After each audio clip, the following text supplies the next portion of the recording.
Emily's new route.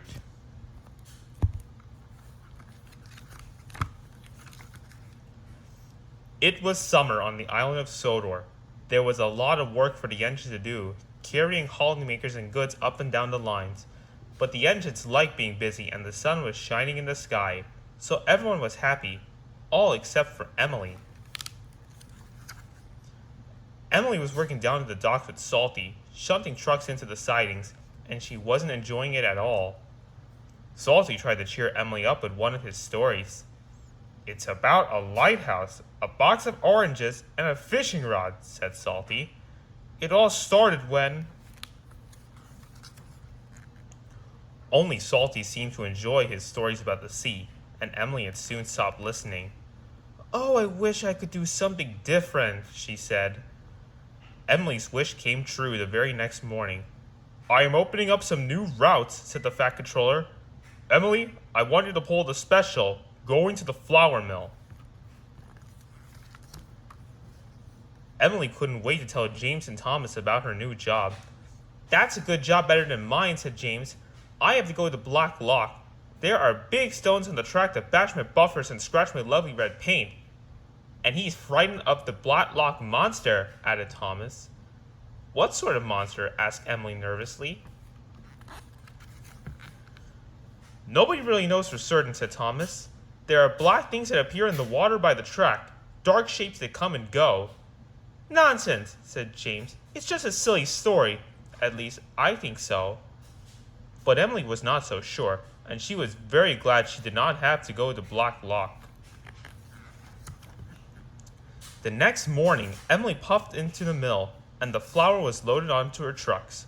Then, keen to do a good job on her new route, she quickly chuffed along the tracks to the bakery. But that day, the trucks had decided to be naughty. Hold back, they screeched. They put their brakes on so that Emily had to pull very hard. It made her very slow, and she was so late that there was no flour to make fresh bread that day. The Fat Controller didn't have any toast for breakfast, and he was very cross. "If you're late again, I'll have to send you on the Black Rock run instead of James," he told her. Poor Emily. Black Lock was the very last place she wanted to go. I mustn't be late, she puffed. The next morning, the trucks were still playing tricks. Off we go, they giggled. Mustn't be late. But the trucks weren't coupled up properly, and when Emily puffed away, she left some of them behind. When Emily realized she had to go all the way back to get them, and still, the trucks were being naughty. Emily's late, they sang. That made Emily cross. Very cross. She biffed the trucks so hard that they rolled into the duck pond with a big splash. The flour went into the water and made a sticky, gooey white mess. The trucks were covered in it, and so was Emily. Poor Emily was in even more trouble now. You have caused confusion and delay, the Fat Controller told her. James will take your flour run, the Fat Controller continued, and you must do the Black Lock route. Oh no, upped Emily sadly. Not Black Lock. The next morning, Emily puffed to the station to collect her passengers. They were holidaymakers, and she could see that they were very looking forward to their trip.